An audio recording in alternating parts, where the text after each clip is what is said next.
Next కర్కాటక రాశి. కర్కాటక రాశి వారికి 100కు 90 మార్కులు పాజిటివ్‌గా వేయాల్సి ఉంటుంది. గురువు వ్యయస్థానంలో ఉండడం అనేటువంటిది మే వరకు కొద్దిగా సమస్యలుంటాయి. ఓకే. సో, మే వరకున్న సమస్యలేందంటే శత్రువుల బాధ అధికంగా ఉండే అవకాశం ఉంది. అలాగే కాళ్ళు, చేతులకు దెబ్బలు తగిలించుకునే అవకాశం ఉంది. వీటి మినహా చాలా అనుకూలంగా ఉంటుంది. 90% ఉద్యోగస్తులకు అనుకూలంగా ఉంది. ట్రాన్స్‌ఫర్స్ ఉంటాయి, ప్రమోషన్‌లుంటాయి, విద్యార్థులకు ఉత్తీర్ణత శాతం పెరుగుతుంది, కోరుకున్న యూనివర్సిటీలో ప్లేస్‌మెంట్ ఉంటుంది. రైతులకు 2 పంటల దిగుబడి, రాబడి బాగుంటుంది. కళాకారులకు, క్రీడాకారులకు అవార్డులు, రివార్డులుంటాయి. ఆర్టిస్టులకు, సినిమా రంగంలో ఉండేవారికి విశేషమైన యోగం లభిస్తుంది. విపరీతమైన డబ్బు లభిస్తుంది. ఆడవారికి పూర్తి అనుకూలంగా ఉంటుంది. రాజకీయ నాయకులకు విశేషించి విపరీతమైనటువంటి లాభాలుంటాయి. పదవులు లభిస్తాయి. జనాల్లో పోటీ చేస్తే ఎన్నికవుతారు. అంటే విన్నింగ్ కనిపిస్తూ ఉంది. సో, ఏ రంగం వారైనా ఈ సంవత్సరం 90% అనుకూలంగా కనిపిస్తూ ఉంది. ఒకే ఒక్క సమస్య, గురువు వ్యయంలో ఉన్నాడు మే వరకు. సో, ప్రతి గురువారం నాడు వీలైతే లెమన్ ఎల్లో దుస్తులు ధరించే ప్రయత్నం చేయండి. వీలైతే శ్రీకాళహస్తిలో గురు దక్షిణామూర్తి దగ్గర ప్రత్యేకమైన అర్చన నిర్వహించుకోవడం ద్వారా సమస్యల నుండి గట్టెక్కుతారు. ఓకే. సో, నెక్స్ట్ సింహరాశి. ఈ సంవత్సరం ఈ రాశి వారికి ఇందాక మనం మాట్లాడుకున్నట్టు మీడియా కూడా ఈ రాశికే వస్తుంది. సో, మీడియా అనేటువంటిది మా, మీ, ము అనేటువంటిది మకా నక్షత్రం సింహరాశి. సో, ఈ సంవత్సరం అష్టమ శని నడుస్తూ ఉంది. శని గురువుల యొక్క కాంబినేషన్ నెగిటివ్, రాహుకేతువుల యొక్క కాంబినేషన్ నెగిటివ్, కుజుడి యొక్క కాంబినేషన్ నెగిటివ్. సో, చాలా జాగ్రత్తగా ఉండండి. కుజ కేతువుల కలయిక కూడా సంచలనాలకు కారణభూతమయ్యే అవకాశం ఉంది. సింహరాశి వారికి వివాహంలో గొడవలు, భార్యాభర్తల మధ్యన అండర్స్టాండింగ్ ప్రాబ్లమ్స్, ప్రేమికుల మధ్యన గొడవలు, న్యాయపరమైన ఇబ్బందులు, తల్లిదండ్రుల్లో ఒకళ్ళకు ఆరోగ్యపరమైన ఇబ్బందులు, ఆర్థికపరమైన సమస్యలు, న్యాయపరమైన సమస్యలు, వాహన ప్రమాదాలు, విద్యార్థులకు చెడు సహవాసం వల్ల సమస్యలు, ప్రేమలో విఫలం చెందడము, ఉత్తీర్ణత శాతం తగ్గడము, బ్యాక్లాగ్స్ మిగిలిపోవడము, కోరుకున్నటువంటి ప్లేస్మెంట్స్ రాకపోవడము, ఉద్యోగస్తులకు పై అధికారుల వల్ల సమస్యలు, దూర ప్రాంతాలకు బదిలీలు, పై అధికారుల వల్ల సమస్యలు, గవర్నమెంట్ ఉద్యోగస్తులకు ఏసీబీ, సిఐడి లాంటి సమస్యలు, వ్యాపారస్తులకు ట్యాక్స్ల పరమైన ఇబ్బందులు, పెద్ద పెద్ద వ్యాపారస్తులకు ఈడీ సంబంధమైన సమస్యలు, రాజకీయ నాయకులకు న్యాయపరమైన ఇబ్బందులు, స్త్రీలకు భార్యాభర్తల మధ్యన గొడవలు. సో, ఈ రకమైనటువంటి చెడు సంఘటనల సమూహము ఈ సంవత్సరం కనిపిస్తూ ఉంది. నలుపు రంగు దుస్తులకు దూరంగా ఉండండి. తిరునల్లార్ శనీశ్వర ఆలయంలో ప్రత్యేకమైన శని పూజ నిర్వహించుకోండి. అలాగే సప్త శనివార నియమము అంటే వెంకటేశ్వర స్వామి వారికి శనివారం నాడు సాయంత్రము వెంకటేశ్వర స్వామి వ్రతం అనేటువంటి బుక్ దొరుకుతుంది. సప్త శనివార నియమాన్ని పాటించండి.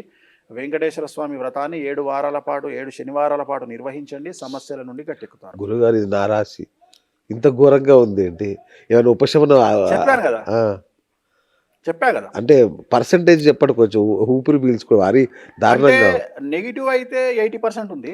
పూజలు చేసుకుంటే 100% పాజిటివ్ ఉంటుంది. ఓకే. ఓకే. దోష నివారణలు చేసుకోవాలి. ఓహో. సో, నెక్స్ట్ కన్యారాశి. కన్యారాశి వారికి ఈ సంవత్సరం ఉన్నటువంటి ఒకే ఒక్క సమస్య, కన్యారాశి వారికి భార్యాభర్తల మధ్యన ఎడబాటు అనేది కనిపిస్తూ ఉంది. అంటే గొడవలు వచ్చే అవకాశం ఉంది. లేదు, ఈ సంవత్సరం మీరు చేస్తున్నటువంటి ఉద్యోగం, మీరు చేస్తున్నటువంటి ప్రాంతం ఉద్యోగస్తులు అయితే దూర ప్రాంతాలకు బదిలీ అయ్యే అవకాశం కనిపిస్తూ ఉంది. సో, విద్యార్థులకు సొంత ఊర్లో కాకుండా చాలా దూరంగా ప్లేస్మెంట్స్ వచ్చే అవకాశం ఉంది. ఉద్యోగస్తులకు బదిలీలు దూరంగా జరుగుతాయి. సో, ఏ ఉద్యోగాన్ని తీసుకున్నా ట్రాన్స్ఫర్స్ దూరంగా జరిగే అవకాశం కనిపిస్తూ ఉంది. భార్యాభర్తల మధ్యన గొడవలు ఉంటాయి. ఇది మినహా చాలా అనుకూలంగా ఉంటుంది. రాజకీయ నాయకులకు, ఉద్యోగస్తులకు, వ్యాపారస్తులకు, కళాకారులకు, క్రీడాకారులకు, రైతులకు, స్త్రీలకు, విద్యార్థులకు, రాజకీయ నాయకులకు, అన్ని రంగాల వారికి ఈ సంవత్సరం కన్యారాశి వారికి పూర్తి అనుకూలంగా ఉండబోతా ఉంది. నేను చెప్పినటువంటి 1-2 పాయింట్లు తప్ప. మరి వీళ్ళు రెమెడీ ఏం చేసుకోవాలి అంటే, సోమవారం పూట శివాలయంలో రుద్రాభిషేకాన్ని నిర్వహించడం ద్వారా సమస్యల నుండి గట్టెక్కుతారు. నలుపు రంగు దుస్తులకు దూరంగా ఉండండి. ఎరుపు రంగు దుస్తులు ఎక్కువగా ధరించండి. రుద్రాభిషేకాన్ని నిర్వహించుకోండి సోమవారం నాడు వీలైతే. దీనివల్ల సమస్యల నుండి గట్టెక్కుతారు. సో, నెక్స్ట్ తులారాశి. సో, తులారాశి వారికి గురుబలము, దైవ బలము చాలా అనుకూలంగా ఉంది. కాకపోతే 6వ ఇంట్లో శని ఉన్నాడు. దీన్ని షష్టమ శని అంటాము. షష్టమ శని భాగ్యాధిపతి అయినటువంటి శని 6వ ఇంట్లో ఉంటాడు. ఎట్ ది సేమ్ టైం రోగకారకుడైన శని, శత్రుకారకుడైన శని కూడా అదే ఇంట్లో ఉంటాడు. కాబట్టి శత్రువుల బెడద చాలా ఎక్కువగా ఉంటుంది. రోగాల బెడద చాలా ఎక్కువగా ఉంటుంది. మరీ ముఖ్యంగా బొక్కలకు సంబంధించి అంటే న్యూరో ప్రాబ్లము, ఆర్థోపెడిక్ ప్రాబ్లమ్ బాధించేటువంటి అవకాశం ఉంది. బ్యాక్ పెయిన్ కానీ, సయాటికా కానీ సమస్యలకు కారణభూతం అవ్వచ్చు. డబ్బు అధికంగా వస్తుంది. సంఘంలో, సమాజంలో పేరు ప్రఖ్యాతులు అధికంగా ఉంటాయి. మిమ్మల్ని మీరు కొత్తగా ఆవిష్కరించుకోవడానికి ప్రయత్నాలు చేస్తారు. అలాంటి ప్రయత్నాలు చేయండి. చాలా పెద్ద పెద్ద కలలను కనండి. ఆ కలలను సాకారం చేసుకోండి.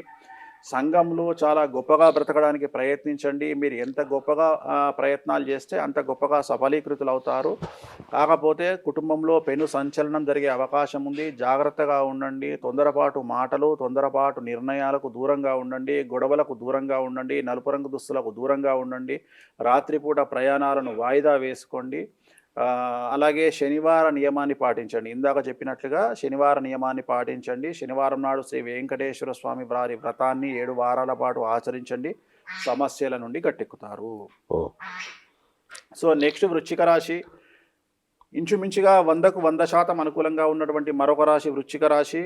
విశాఖ 4, అనురాధ 1, 2, 3, 4, జ్యేష్ఠ 1, 2, 3, 4 పాదాలు, 9 పాదాలు అనుకూలమైనటువంటి పరిస్థితి గోచరిస్తూ ఉంది. అర్ధాష్టమ శని వెళ్ళిపోయింది. పట్టిందల్లా బంగారంగా ఉంటుంది. కళాకారులు, క్రీడాకారులు, న్యాయవాదులు, విద్యార్థులు, ఉద్యోగస్తులు, రాజకీయ నాయకులు, రైతులు, వ్యాపారస్తులు ప్రతి ఒక్కళ్లకు అనుకూలంగా ఉంది. పట్టిందల్లా బంగారంగా ఉంటుంది.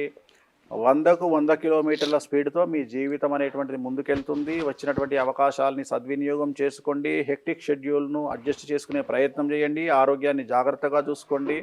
ఎందుకంటే మంచి ఫుడ్ తినండి. ఎందుకంటే మీరు ఎక్కువగా కష్టపడాల్సిన పరిస్థితి వస్తుంది డబ్బు కోసము. కాబట్టి ఫిజికల్గా ఫిట్గా ఉండేటువంటి ప్రయత్నాన్ని చేయండి. మానసికంగా ఫిట్గా ఉండే ప్రయత్నాన్ని చేయండి. వచ్చినటువంటి అవకాశాలని సద్వినియోగం చేసుకోండి. రాబోయే కాలం అంతా మీదే కాబట్టి సో ఎంత సంపాదిస్తే అంత సంపాదించగలిగినటువంటి సమయంలో ఉన్నారు. వ్యాక్యూమ్ చాలా ఎక్కువగా ఉంది. మీ లైఫ్లో మంచి అనుకూలమైన రాజయోగం స్టార్ట్ అవుతుంది. కాబట్టి వృశ్చిక రాశి వారికి ఎటువంటి రెమెడీస్ అవసరం లేదు. శుభం.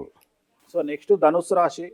అర్ధాష్టమ శని నడుస్తూ ఉంది. జనరల్గా అర్ధాష్టమ శని నడిచే వారికి ఉన్నటువంటి పెను సమస్యలు, సంచలనం ఏందయ్యా అంటే డబ్బులు అధికంగా ఉండడం వల్ల సమస్యలు. ఏమంటే డబ్బులు అధికంగా ఉండడం వల్ల కూడా సమస్యలేనా అంటే అవును సమస్యలే.